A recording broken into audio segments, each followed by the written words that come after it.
Le Conseil des ministres a autorisé le recrutement exceptionnel de 300 assistants des eaux et forêts en complément du recrutement qui était déjà en cours, dont le lancement a démarré le 14 mars 2024 au nombre de 975.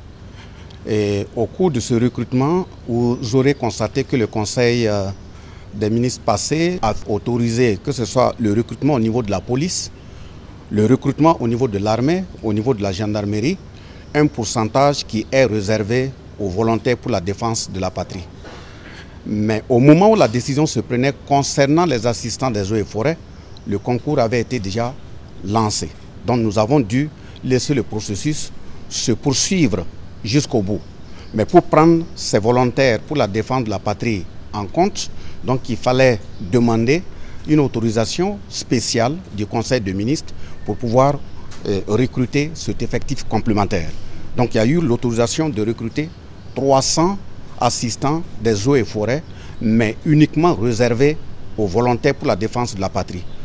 Pourquoi le Conseil des ministres est parti dans ce sens? D'abord, il faut tenir à féliciter l'ensemble de nos enfants, de nos fils, de nos filles, de nos neveux, qui sont sur le front de défense de la patrie.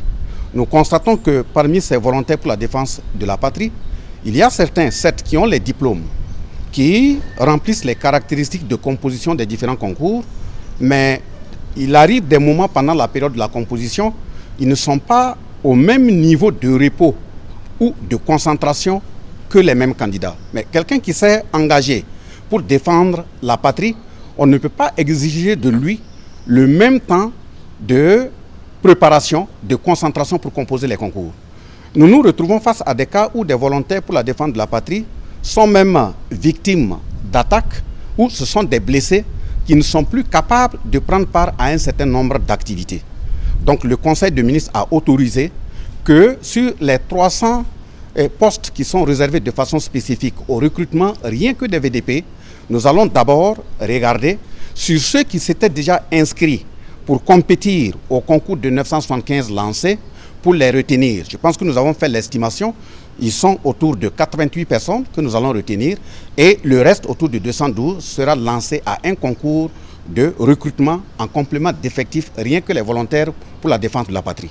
Je termine en disant que l'analyse du Conseil des ministres doit se poursuivre. Ça ne va pas se limiter seulement au niveau des assistants des eaux et forêts, même dans les autres segments professionnels de l'administration, nous allons regarder qu'est-ce qu'il faut faire pour l'ensemble de ces fils et filles du pays qui sont engagés sur le front de défense du pays.